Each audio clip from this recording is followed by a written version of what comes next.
नमस्कार. सुविधा मल्टीमीडियाच्या पुस्तक वाचन चॅनलमध्ये मी अद्वैत ऐनापुरे आपलं स्वागत करतो. ह्या उपक्रमाअंतर्गत आपण जे पुस्तक वाचत आहोत ते आहे माधवराव एकाळे उर्फ एकाळे गुरुजींचं ठाव अंतरंगाचा हे आत्मचरित्र. आज सादर आहे यातलं प्रकरण 8. या अगोदरच्या म्हणजे 7व्या प्रकरणात आपण राष्ट्रसंत तुकडोजी महाराज यांच्या आष्टीतल्या कार्यक्रमाबद्दल ऐकलं. तसंच कंधारमध्ये एका तृतीय पंथीयाची हैदराबाद स्वातंत्र्य संग्रामात कशी मदत झाली हेही ऐकलं. त्याचबरोबर मॅट्रिकच्या अभ्यासाकरता अधिक वेळ मिळावा तसंच मुखेड जवळच्या गावात बदली झाल्यास घरच्यांचा सहवास अधिक मिळेल या उद्देशाने एकाळे गुरुजी रुई या गावी बदली करून घेतात. पण तिथे गेल्यावर अल्पावधीतच त्यांना नोकरीचं मानसपुरी हे आधीचं गाव बरं होतं असं वाटू लागलं. तर आता ऐकूयात प्रकरण 8. रुई गावात अशी एकंदर परिस्थिती असताना अजून एका शिक्षकाची नेमणूक झाली. विनायक जोशी त्याचं नाव. तो देखील मुखेडचाच असल्यामुळं मित्रच होता. त्याच्या येण्यामुळे गप्पा मारत चर्चा करत वेळ चांगला जाऊ लागला. आम्ही दोघंही रुईतच राहायचो. शाळेत विद्यार्थी फारसे नसल्यामुळे कामही जास्त नसायचंच. पण आम्ही दोघं प्रामाणिकपणे ठरलेल्या वेळेत शाळेत उपस्थित राहत होतो.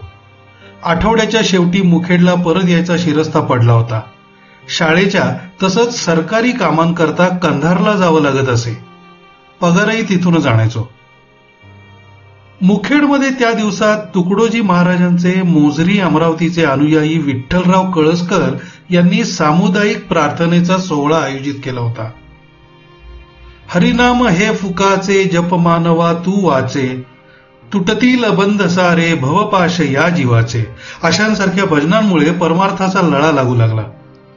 आयुष्यात सकारात्मक बदल जाणवू लागून परमेश्वराच्या अफाट शक्तीची अल्पांशानं जाणीव झाली. पुढे लगेचच तुकडोजी महाराजांचा हदगाव तालुक्यात कार्यक्रम ठरला असल्याचं कळलं. ते नांदेड मार्गे जाणार होते आणि नांदेडमध्येच त्यांचा भजनाचा कार्यक्रम ठरला असल्याची माहिती विठ्ठलरावांनी दिली. ऐकून तुकडोजी महाराजांना पाहण्याची आस लागली. काही सोबत्यांसह नांदेड गाठलं. मी महाराजांचा सेवक म्हणून भगवी टोपी धारण केली होती. महाराज सकाळी 9च्या सुमाराला हिंगोलीहून रेल्वे गाडीने नांदेडला पोहोचणार होते. स्वागताला स्टेशनवर बरीच गर्दी झाली होती. गाडी स्टेशनवर आली आणि प्रथम श्रेणीच्या डब्याच्या दरवाजात महाराजांना पाहून माझं भान हरपलं.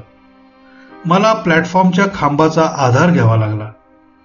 चित्त थाऱ्यावर येताच महाराज साहेबराव बराडकर आणि विठ्ठलराव कळसकर यांच्यासोबत जाताना दिसले. पण त्यांना जवळ जाऊन नमस्कार करायचंही मला सुचलं नाही. महाराजांची व्यवस्था पोलीस पाटील माधवराव पाटील यांच्या घरी केली होती. त्याचप्रमाणे आम्हा स्वयंसेवकांना थांबण्याकरता एक खोली दिली होती. तिथे पोचेपर्यंत मला ताप भरला. पोलीस मुख्यालयाजवळील मैदानावर महाराजांचा कार्यक्रम झाला. तिथे मी त्या अवस्थेत उपस्थित होतो की नाही हे मला आठवत नाही. रात्री 1 नंतर महाराज कार्यक्रम आटपून परतले. झोपण्याची तयारी चालू असताना महाराजांच्या सेवेकरता कोणी जाईल का असं कळसकरांनी विचारताच मी त्याच अवस्थेत हो म्हणालो. महाराजांना मालिश करण्याकरता कळसकरांनी माझ्या हातात तेलाची बाटली सोपवली. मी मालिश करायला सुरुवात केली. महाराज धट्ट्याकट्ट्या शरीराचे. तापानं माझी अवस्था बिकट झालेली. शेवटी माझं भान हरपलं. सेवेची संधी मिळूनही मी योग्य प्रकारे ती बजावू शकलो नाही या जाणीवेने मन कंतावलं. मात्र महाराजांनी नाराजी दर्शवली नाही हा त्यांचा मोठेपणा. सदर घटनेमुळे माझा महाराजांविषयीचा आदर कित्येक पटींनी वाढला. महाराजांच्या भजनांमुळे माझा कल हळूहळू अध्यात्माकडे झुकू लागला. याचा सुपरिणाम माझ्या वागण्यावर होणार हे मी जाणलं होतं. पण अध्यात्माचं काहीच वाचन नसल्यामुळे माझे विचार वरवरचे आहेत की काय असं मला वाटायला लागलं. पण करणार काय? भगवद्गीता संस्कृतमध्ये. मला तर संस्कृत काहीच येत नव्हतं. ज्ञानेश्वरी वाचावी तर ती समजत नव्हती. कोणाला ह्या अडचणी सांगत बसण्यापेक्षा मी माझ्याच बुद्धीनं तुकारामांची गाथा आणि रामदासांचा दासबोध वाचायचा प्रयत्न केला आणि ते वाचायला मला काही प्रमाणात जमायलाही लागलं. हळूहळू वाचन वाढवलं. महाराजांची अभंगांची पुस्तकं मिळून वाचायचा आणि ते समजून घ्यायचा प्रयत्न करायला लागलो. सुविचार, प्रार्थना, सद्विचार यांचं वाचन चालू ठेवलं. गीता समजत नसेल तर विनोबांची गीताही वाचायला कोणीतरी सुचवलं. मी त्यानुसार वाचायला सुरुवात केली आणि मला त्यात रस वाटू लागला. खरं सांगायचं तर त्यातील अध्यात्म माझ्या डोक्यावरून जात असे. मात्र गीताई वाचनाचा आनंद जाणवू लागल्यानं वाचन सोडलं नाही. सोबत तुकाराम महाराजांचे अभंग वाचू लागलो. त्यांच्या आयुष्याबद्दल जाणून घेतल्यानंतर अनेकदा रडू कोसळले. त्यांच्यावर आलेली संकट, एक ना अनेक प्रसंग वाचण्यात आले. दुःखी होऊन मी रडत असे, पण माझे अश्रू बाहेर कुणालाच दिसू दिले नाहीत. अध्यात्मानं प्रेरित होऊन मी माझ्या मुखेडच्या काही मित्रांना रुई गावात बोलावलं. ग्रामसफाई आणि सामुदायिक प्रार्थनेचा कार्यक्रम ठेवला. सफाई कार्यक्रमामुळे गाव स्वच्छ झालं, पण गावकऱ्यांना त्याचं काय? अनेक जण मला हसत होते. मी त्याकडे दुर्लक्ष करून संपूर्ण कार्यक्रम माझ्या बुद्धीनुसार आयोजित केला. त्या काळी आमचं मुखेडमध्ये एकत्र कुटुंब विस्तारलेलं होतं. सर्व मिळून 40 जण एकत्र कुटुंबाचे भाग होते. किती आवाढव्य कुटुंब असेल याची कल्पनाच केलेली बरी. वडील शेती सांभाळून नोकरीही करत. दोन्ही काका पूर्णपणे शेती सांभाळायचे. त्यांच्या दिमतीला 2 नोकर होते. घरात दोन्ही काकू आणि माझी पत्नी सर्व कारभार सांभाळत. एवढ्या सगळ्यांच्या जेवणाकरता दररोज 20 किलो दळण लागे. त्याच्या भाकरी, घरातल्या 2 म्हशींचं दूध काढणं, 20 जनावरांचा गोठा दररोज स्वच्छ ठेवणं, 2 मोठे टोपले धुणं, वेळ प्रसंगी शेतात खुरपणी, पेरणी वगैरे करता मदत, एवढी कामं त्या तिघींना करावी लागत. यासोबतच विहिरीतून दररोज सुमारे 40 घागरी पाणी आणणं, येणाऱ्या पाहुण्यांची उठबस करणं ही अवघड कामं सुद्धा होतीच. मी एकदा आमचे शाळा तपासनीस श्रीकृष्ण भोगले यांना मुखेडच्या घरी जेवायला बोलवलं. त्यावेळी आमच्या पंक्तीत सोबत 17 मुलं बसलेली पाहून भोगले साहेबांना मोठं आश्चर्य वाटलं आणि त्यांनी ही सगळी कोण असं विचारलं. त्यावर ही आम्ही सर्व भावंड दररोज 2 वेळा एकत्र जेवायला बसतो असं मी मोठ्या अभिमानपूर्वक सांगितलं. साहेबांना मोठं आश्चर्य वाटलं आणि ते म्हणाले, गुरुजी, अहो तुमच्या शाळेत देखील एवढी मुलं नाहीत. तुमच्या एका घराकरता मला 1 शाळा द्यावी लागेल. तर असा तो आमच्या एकंदर भरभराटीचा काळ होता. घरी सुमारे 40 क्विंटल ज्वारी, सुमारे 5 क्विंटल डाळी, किमान 20 क्विंटल भुईमूग एवढं उत्पन्न होत असे. कापूस, मूग, उडीद, आंबाडी, चवळी असं बरंच घरचंच असे. हे सर्व वर्षभर पुरायचं.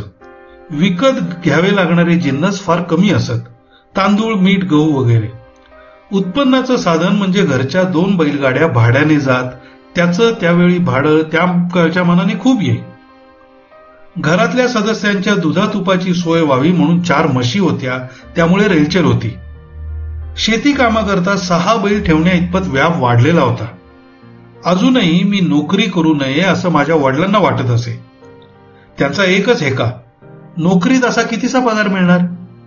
त्या काळी माझा पगार होता महिना 65 रुपये, म्हणजे दिवसाला 2 रुपयांहून थोडा अधिक. वडिलांचं म्हणणं की तू एकदा व्यापारात 6 महिन्यात 5,000 मिळवून दाखवलेस ना, तर व्यापार कर, नोकरी का करतोयस? मला मात्र वाटत राही की व्यापारातलं उत्पन्न स्थिर नव्हतं. नोकरीत थोडाच का होईना पण नियमित पगार मिळतो. आमच्या भागात सर्वत्र जनगणनेचं काम सुरू झालं होतं आणि अशातच माझ्या सहकारी शिक्षकाची बदली झाली. खरं तर जनगणनेच्या प्रक्रियेची माहिती त्याला दिली गेली होती, पण त्याचीच बदली झाल्यामुळं ते काम माझ्याकडे आलं. मी माझ्या परीनं ते काम समजून उमजून करत होतो. प्रशिक्षण न घेता काम करत असल्यामुळं साहजिकपणे एखादी चूक होत असे. मात्र तहसील कचेरीतल्या श्रीनिवासराव नामक अधिकाऱ्यानं जनगणनेतल्या कामातल्या माझ्या चुका दाखवल्या आणि सहज विचारल्यावर माझं शिक्षण विचारलं. मी 8वी पास आहे असं सांगितल्यावर, काय तुम्ही मॅट्रिकही नाही असं आश्चर्य दाखवत जोरात विचारलं. ह्या प्रसंगातून धडा घेऊन मॅट्रिक परीक्षा देण्याबाबत माझ्या मनानं उचल खाल्ली. खरं तर मानसपुरी होऊन बदली करून घ्यायचा उद्देशच मॅट्रिकच्या अभ्यासाला बळ मिळावं हा होता. पण तो मागे पडलेला निर्धार आता प्रत्यक्षात आणायचं मी ठरवलं. मॅट्रिक कसं होता येईल, किती पुस्तकं लागतील याचा मी अंदाज घेऊ लागलो. आसपास चौकशी केली असता वर्षानुवर्ष मॅट्रिकचा अभ्यास करूनही यश पदरात न पडलेली गावातली अनेक मुलं दिसू लागली. त्या काळी आजच्यासारखी गाईड वगैरे नव्हती. रितसर अभ्यास करून म्हणजे विषय समजावून घेऊन गुण मिळवणं आवश्यक होतं. मी माझ्या अनेक मित्रांना मॅट्रिकच्या अभ्यासाकरता प्रोत्साहित केलं. या सर्वांमध्ये मीच अजूनही शिक्षणाशी संबंधित असल्यामुळे त्यांनी माझं ऐकलं. प्रत्येकानं अभ्यासाची पुस्तकं आणून वाचनही सुरू केलं. मात्र हळूहळू प्रत्येकाच्या मनात परीक्षेबद्दल भीती निर्माण होऊ लागली. मी सुद्धा अभ्यासाला सुरुवात केली होती. पुस्तकही वाचत होतो. काही पुस्तकं मित्रांकडून आणून अभ्यास करत होतो. पण माझी अवस्थाही काही वेगळी नव्हती. उगाच या फंदात पडलो असं मध्येच वाटून जाईल. रुई गावातील शाळेत अधूनमधून एखादा विद्यार्थी वाढत होता, पण त्यात सातत्य नव्हतं. शाळेतली कामं, जनगणनेसारखी सरकारी कामं असं काही ना काही करण्यात गुंतून राहत होतो. अनेकदा मुखेड मुक्कामी जायला जमत नसे. या सगळ्याचा परिणाम मॅट्रिकच्या अभ्यासावर होऊ लागला होता. अभ्यासात सातत्य राहिलं नव्हतं. तेवढ्यात प्रयत्न केल्यास मुखेड जवळील शिकारा गावी बदली होऊ शकते अशी कुणकुण लागली आणि त्या दिशेने प्रयत्न सुरू केले. परमेश्वर कृपेनं माझ्या खटपटीला यश आलं. तिकडचे इराण्णा गुरुजी बदलून रुईला आले आणि माझ्या नावानं शिकारा गावच्या शाळेत रुजू व्हायचा आदेश निघाला. जून 51 मध्ये मी शिकारा गावी बदलून गेलो. तिथं बराच फावला वेळ मिळत असे. शाळेचं आवार प्रशस्त होतं, पण त्याला काहीच स्वरूप नव्हतं. मग मी तिथं तुळशीची बरीच रोपं लावली, भोपळ्याचे वेल लावले. गावातलं इतर कोणी मदतीला आलं तर शाळेचं मैदान एकसारखं करायचा प्रयत्न करत असे. भोपळ्याच्या वेलांकरता मोठे मांडव घालावे लागतील अशी परिस्थिती झाली. काही काळानंतर भोपळे शाळेच्या विद्यार्थ्यांमध्ये वाटून देत असे. इथे सुद्धा गावकऱ्यांशी चांगले संबंध निर्माण झाले. हुल्लाजी पाटील माळी, गणपतराव पोलीस पाटील अशा सारख्यांशी सख्य जमलं. मधल्या काळात आमच्या घरातील एकोपा संपुष्टात येऊन वडील आणि दोन्ही काका विभक्त झाले. जे झालं त्यात चूक कोणाची आणि कोण बरोबर हेच कळणं अवघड झालं होतं. मी रुईहून बदलीच्या खटपटीत असताना वडिलांनी 28 एकर जमीन विकत घेतली. ती मला आठवतं त्यानुसार आम्ही आधी कसायला घेतलेली होती. व्यवहार प्रत्यक्षात निभावताना आपल्या नियंत्रणात नसलेल्या काही गोष्टींमुळे वडिलांना खूप कसरत करावी लागली. घरातलं 100 तोळे सोनं विकायला काढावं लागलं. घरात कापूस होता, तो विकेपर्यंत त्याचा भाव उतरला. घरातली 50 क्विंटल ज्वारी विक्रीला काढली तेव्हा तिचा भाव 65 रुपये क्विंटल होता, तर विकली जाईपर्यंत तो 50 पर्यंत घसरला. जी जमीन घेणार होतो त्यातल्या चांगल्या भागावर कुळ कब्जा झाला. एकूण 28 एकरांपैकी 8 एकर जमीन कुळाच्या ताब्यात गेली. संकट आली की चोहूकडून एकदमच यावीत याप्रमाणे घोंगावतच येत होती. त्याच दिवसात आमच्या 6 म्हशी चोरीला गेल्या. काका चौंडी मुक्कामी गेले असता रुप्या आणि संब्या हे आमचे मोठे बैल अंधाऱ्या रात्री भर पावसात चोरांनी पळवले. ही तर आमची धष्टपुष्ट आणि कष्टाळू बैलांची जोडी होती. रानात एक गाय वाघानं खाल्ली तर एक म्हैस मेली. बरचसं पशुधन अशा रीतीने नाहीसं झालं. प्रत्यक्ष धनही जाऊ लागलं. घरातल्या मोठ्यांनी एका परिचिताला पैशाची गरज होती म्हणून 2000ची मदत केली होती. ते पैसे देण्याचं त्याने याच काळात नाकारलं. एकतर तेव्हाचे 2000 रुपये आणि गरज असताना तर त्याचं मोल कितीतरी पटीने वाढलेलं असतं. ह्याच दरम्यान माझे काका संग्रामप्पा यांना गंभीर आजार झाला. त्या काळानुसार उपचारांवर जो काही खर्च व्हायचा तो झालाच, पण काका त्यातून वाचले हे महत्वाचं. हळूहळू घरात सर्व वस्तूंची चणचण भासू लागली. पूर्वीचं वैभव न राहिल्याची जाणीव घरातल्या लहानांपासून मोठ्यांपर्यंत सर्वांना पावलोपावली होत होती. त्यातही त्या वर्षी पाऊसही उशिरा झाला. पण एक बरं झालं, 3 एकर जमिनीच्या तुकड्यात उशिरानं पेरणी झाली आणि सुदैवानं पीक चांगलं आलं. सगळ्या संकटांमध्ये तेवढीच एक दिलासादायक गोष्ट घडली होती. पण कुळांसोबत अजूनही भांडणं चालूच होती. त्यात पैसा जाऊ लागला. हळूहळू परिस्थितीचा सर्वांच्या मनस्थितीवर परिणाम होऊन जो तो फक्त आपल्यापुरतं पाहू लागला. घरात काका वर्गाचं वागणं पूर्वीसारखं मोकळं न राहता ते काही लपवाछपवी तर करत नाहीत ना, असा संशय येण्यासारखी परिस्थिती निर्माण झाली. शेवटी सर्वांनी वेगळं व्हायचं ठरलं. आपापसातली भांडणं ह्या निमित्तानं टळत असतील तर हाच एकमेव उपाय शिल्लक होता. शेवटी विभागणी झालीच. माझ्यावर दोन्ही काकांचा जीव म्हणून माझ्या देखरेखीखाली आणि सूचनांखाली विभागणी करायचं ठरलं. सुदैवानं भांडणं न होता भांडी, घर, धन याची समान वाटणी झाली. शेवटी एक पहार उरली. तिची वाटणी कशी करावी कळेना. 3 समान तुकडे करावेत असं धाकट्या काकांनी सुचवलं. मात्र हा काही योग्य पर्याय नसल्याचं सर्वानुमते ठरवून त्यांनाच ती पहार देण्यात आली. अशा तऱ्हेनं घरातल्या प्रत्येक वस्तूची वाटणी झाली. जे झालं ते घडणं अटळ होतं. यात वडिलांनी तीळ मात्र भाग घेतला नाही. ह्या सर्वात आम्हा भावंडांची परिस्थिती अतिशय करुण झाली होती. आई नसल्यामुळं आम्हाला समजून घेणार कोणी राहिलंच नव्हतं. सर्व परिस्थिती अकस्मात पालटली होती. वडिलांनी उमरदरी इथल्या घरात राहायचं ठरवलं. तिथं वेळ घालवायचं साधन म्हणून त्यांनी एक छोटं दुकान लावलं. एव्हाना माझ्या पत्नीचं दुसरं बाळंतपण होऊन आम्हाला पुत्रप्राप्ती झाली होती. आता बदललेल्या परिस्थितीत घरात वडिलांव्यतिरिक्त मी आणि माझी पत्नी मोठे बनलो होतो. आम्हा दोघांना आमच्या मुलांबरोबरच माझ्या धाकट्या भावंडांचाही सांभाळ करायचा होता. आता घरात आम्ही एकूण 10 माणसं होतो आणि हे सगळं शेतीचं किरकोळ उत्पन्न आणि माझा तुटपुंजा पगार ह्यातून निभावायला लागणार होतं. मधूनच आपल्याला मॅट्रिक उत्तीर्ण व्हायचं ध्येय गाठायची आठवण व्हायची आणि एवढं सगळं कसं जमणार याची काळजी लागायची. इच्छा आहे तिथे मार्ग आहे असं म्हणतात याची प्रचिती यायला लागली. माझे स्नेही रामदासराव चौंडकर यांची मधून मधून भेट व्हायची. त्यांना माझ्या बदलत्या परिस्थितीची जाणीव होती. ते त्या काळी दबडे शिरूर इथल्या शाळेत मुख्याध्यापक होते. त्यांना सुद्धा मॅट्रिक परीक्षा उत्तीर्ण व्हायची होती. मी त्यांच्याकडे माझ्या परिस्थितीबद्दल चिंता व्यक्त केली. कारण मी अभ्यासाकरता कंदील सुद्धा लावू शकत नव्हतो. फक्त 1-2 पुस्तकच होती. झालं. दुसऱ्या दिवशीपासून पहाटे 4 वाजता रामदासराव माझ्या घरी कंदील घेऊन येऊ लागले. दोघांनी एकजुटीनं अभ्यासाला सुरुवात केली. त्यांच्या पाठपुराव्यामुळं माझा निश्चय त्या विपरीत परिस्थितीतही टिकून राहिला हे मात्र खरं. अभ्यास व्यवस्थित चालू होता. अधूनमधून नैमित्तिक कारणांनी खंड पडे, पण आता आम्हा दोघांना अभ्यासात रस येऊ लागला होता. एक दिवस रामदासरावांनी सुचवलं की आपण परीक्षेच्या 2 महिने अगोदर नांदेडला मराठा बोर्डिंगमध्ये राहून अभ्यास करू. तिथे आमचे स्नेही रामकृष्ण कोंडिबा आणि नागोराव जाधव मॅट्रिकला होते. अभ्यासात त्यांचंही सहाय्य होईल असं रामदासरावांचं म्हणणं होतं.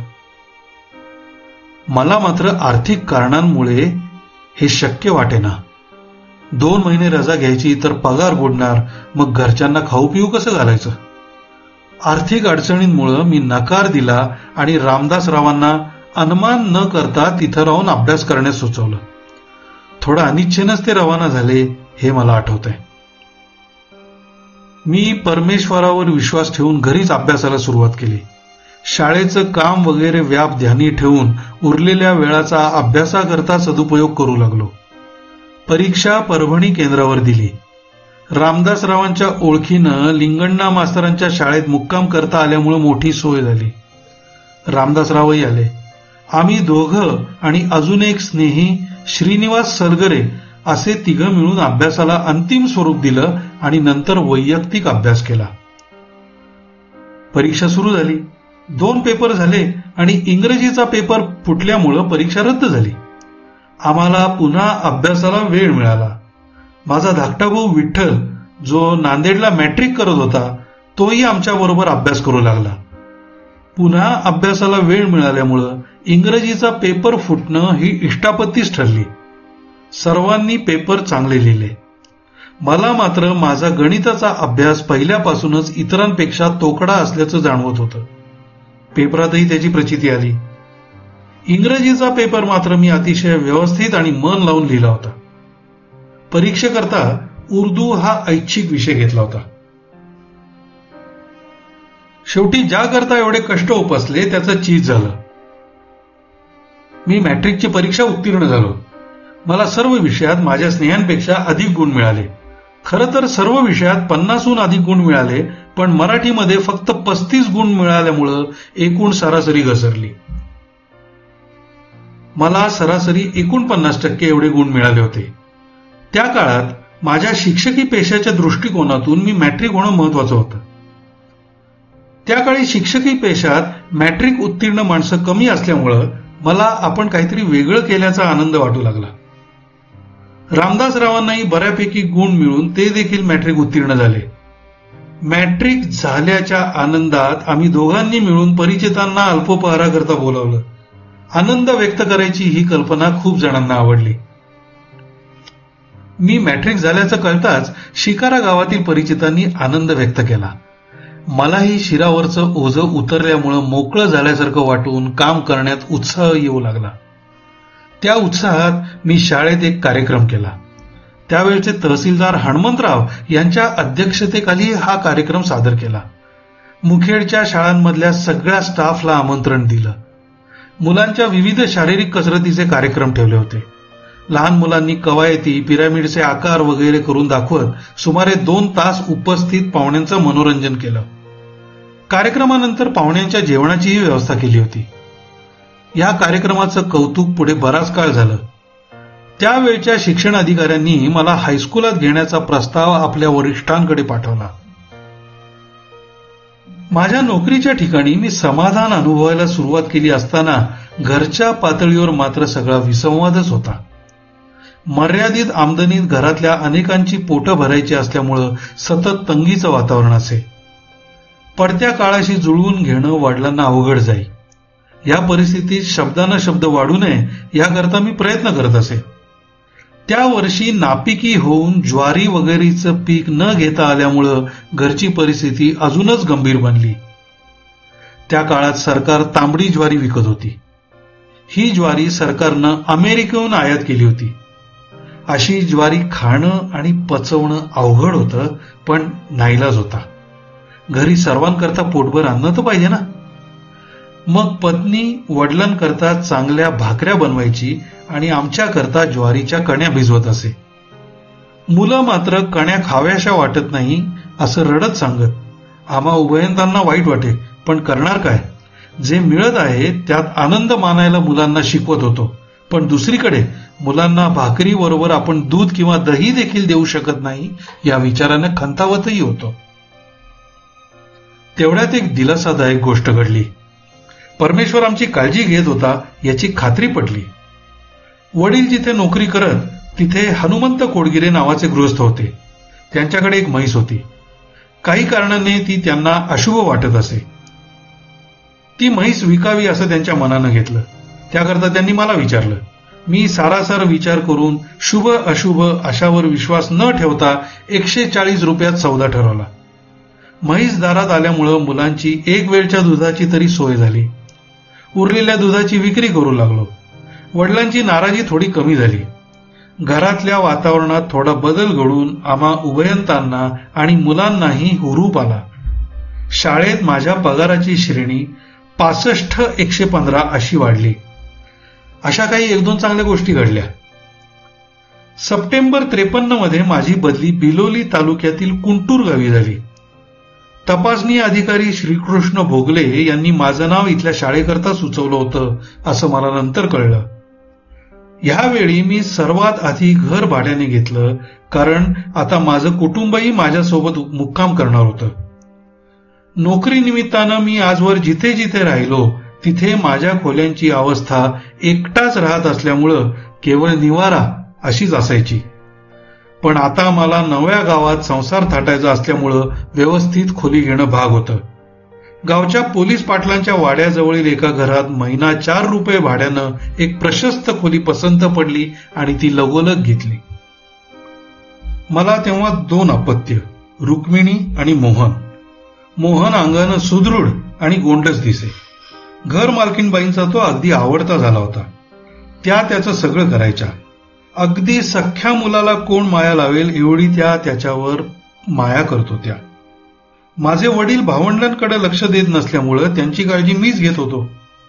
माझा धाकटा भाऊ विठ्ठल तेव्हा नांदेड हायस्कूलमध्ये PPCच्या वर्गात शिकत होता. त्यानं खूप शिकावं अशी माझी इच्छा होती. त्याने अगदी डॉक्टरकी करायची तयारी दाखवली असती तरी कोणताही त्याग करून मी त्याला डॉक्टर बनवायचं ठरवलं होतं.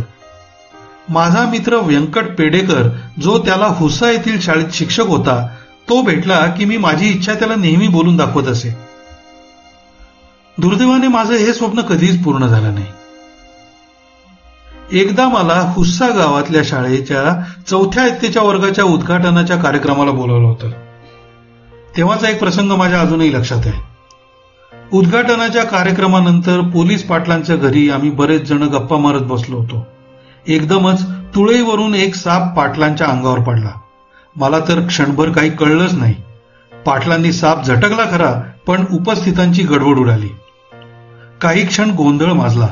तेवढ्यात साप उंबरठ्या जवळच्या भेगेत शिरत असल्याचं रामचंद्र तेली नामक शिक्षकांना दिसलं आणि त्यांनी जवळच असलेल्या सांगीनं त्याला मारलं. पण साप उलटला. आता तेली गुरुजींची खैर नाही असंच वाटून गेलं. मी क्षणभर इकडे तिकडे पाहिलं असता शेती कामाचं लाकूड दिसलं. ते मी तात्काळ उचललं आणि त्या सापाला जोरात सपाटा दिला. शेवटी साप मेला. पण पुढे बराच काळ तो प्रसंग आठवला की साप चावला असतं तर काय झालं असतं या कल्पनेनंच मी बेचैन होत असे. 54 सालच्या फेब्रुवारीत माझी बदली नरसी गावच्या शाळेत मुख्याध्यापक म्हणून झाली. बदलीचं कारणही मला स्पष्ट करण्यात आलं होतं. हैदराबादचे शिक्षण मंत्री काही दिवसात शाळेला भेट देणार होते. त्यामुळे शाळा चांगली राहावी याकरता अथक प्रयत्नांची गरज होती आणि हे मी करावं असं शाळा खात्याच्या अधिकाऱ्यांनी मला कळवलं. मी हा माझा आजवरच्या अनुभवाचा सन्मान समजून नेहमीच्या उत्साहाने तयार झालो. नरसीगावची शाळा एका घरात भरत असे. त्या शाळेत बावळे आडनावाचे गृहस्थ व्हॉलंटरी शिक्षक म्हणून काम करत होते. मी त्या शाळेचा चार्ज घेतल्यापासून 10 दिवसांच्या आत शिक्षण मंत्र्यांचा त्या भागातला दौरा होता. चार्ज घ्यायला मी या शाळेत गेलो तेव्हा तिथली एकंदर अवस्था बघता त्वरित हालचाल केली नाही तर शिक्षण मंत्री आणि पर्यायाने खात्याचा रोष ओढवणार हे माझ्या लक्षात आलं. जसं जमेल तसं शाळा सुस्थितीत आणायचा मी निश्चय केला. पण ह्यासोबतच मला नायगाव इथल्या केंद्रीय शाळेत इयत्ता 4थी पर्यंतच्या वर्गाचा पर्यवेक्षक म्हणूनही नेमलं होतं. त्यामुळे माझी धावपळ होऊ लागली. त्यावेळी धोंगडे साहेब शाळा खात्याचे कार्यवाहू इन्स्पेक्टर होते. शिक्षण मंत्र्यांच्या दौऱ्यात नरसी इथल्या शाळेलाही भेट द्यायचा कार्यक्रम होता म्हणून साहेब नांदेड ते बिचकुन मार्गावरच्या शाळांची पाहणी करत निघाले. उन्हाळ्याचे दिवस सुरू झाले होते. साहेबांची कुठे धड विश्रांती तर नाही, पण काही मिनिटं आराम करण्याची सोय झालेली नसावी. ते नरसी इथल्या शाळेत पोहोचले तेव्हा फक्त बावळे गुरुजी तिथं होते. शाळा खेडेगावातल्या घरात, घरांची दारं बुटकी. या शाळेचा दरवाजाही कमी उंचीचा होता. सबब धोंगडे साहेबांना वाकून प्रवेश करावा लागला. प्रवेश करताना त्यांचा पाय घसरला आणि त्यांनी सपशेल साष्टांग नमस्कार घातला. राग तर प्रचंड दाटून आलेला. बावळे गुरुजींवर राग काढायला गेले तर ते बहिरे असल्याचं लक्षात आलं. संतापलेल्या अवस्थेत साहेब तिथून निघाले ते तडक नायगावच्या शाळेत आले आणि मुख्याध्यापकांकडे गेले. मी वर्गावर होतो. मला मुख्याध्यापकांचं बोलावणं आलं. मी ते बसले होते तिथे जायचा अवकाश की मला पाहून धोंगडे साहेबांनी शिव्यांची लाखोलीच व्हायला सुरुवात केली. अनेक लागतील अशा शिव्या दिल्या. शाळेकडे यायला पक्का रस्ता नाही वगैरे गोष्टींकरता मलाच बोल लावू लागले. थांब, तुला आता सस्पेंडच करतो वगैरे तणतणत सुमारे तासभर त्यांचा राग ते व्यक्त करत होते. मी त्यांना 8च दिवसापूर्वी चार्ज घेतल्याचं सांगत समजवायचा प्रयत्न करत होतो, पण साहेब काही ऐकायला तयार नाहीत. माझं बोलणं न ऐकताच हा माणूस मला नोकरीवरून काढून टाकतो वगैरेची भाषा अखंडपणे करू लागल्यावर माझं पित्तच खवळलं. मी मैदानातून 2 दगड आणले आणि साहेबांना खोली बाहेरून आवाज दिला. मी तुम्हाला सांगायचा प्रयत्न करतोय की मी शाळेचा 8च दिवसांपूर्वी चार्ज घेतलाय, तरी तुम्ही न ऐकता मला नोकरीवरून काढून टाकायची भाषा करता. काढून टाका मला नोकरीवरून आणि मी तुम्हाला मारल्याशिवाय राहत नाही. असं 1-2दा म्हटल्यावर सगळे शिक्षक घाबरले. मुख्याध्यापक जवळ आले आणि समजुतीच्या स्वरात मला शांत व्हायला सांगून म्हणाले, अहो ते साहेब आहेत, पण बोलले म्हणून काय लगेचच नोकरीवरून काढून टाकणार नाहीत. यात तुमची काही चूक नाहीये हे मलाही माहितीये. मुख्याध्यापकांचं बोलणं ऐकून मी शांत झालो. इन्स्पेक्टर साहेबांचाही राग ओसरत होता. थोड्या वेळानं मी त्यांना म्हणालो, साहेब मला क्षमा करा. तुम्ही एकदमच नोकरीवरून काढून टाकणार असं म्हणालात म्हणून मला राग आला. मी शिकवण्यात आणि वागण्यात सगळ्यांशी कसा आहे हे हवं तर भोगले साहेबांना विचारा, असं बरंच काय काय त्यांना सांगितलं. साहेब थोड्याने निघून गेले. थोड्याच वेळात भोगले साहेब आले. झाला प्रकार त्यांच्या कानी गेला होता. मला वाटलं आपली नोकरी आता नक्की जाणार, पण आल्या आल्या साहेबांनी वडिलकीच्या भावनेतून मला जवळ घेतलं आणि म्हणाले, घाबरू नकोस, काहीही होत नाही, चूक तुझी नसून खात्याची आहे. त्यांच्या एवढ्या बोलण्यानंच मला धीर आला. संध्याकाळी मी नरसी मुक्कामी परतलो. पटवारी केशवराव माळी पाटील आणि गावातील इतर काही प्रतिष्ठित नागरिकांच्या कानावर झालेला प्रकार घातला. केशवराव पटवारींनी शाळेत सुधारणा करणं आवश्यक असल्याचं मान्य केलं. शिक्षण मंत्र्यांना गावात आणायचं ठरलं. दौऱ्याचा दिवस उजाडला. शाळेतल्या मुलांना नरसी स्टँडवर उभं केलं. बावळे गुरुजींना त्यांच्या सोबत राहायला सांगितलं.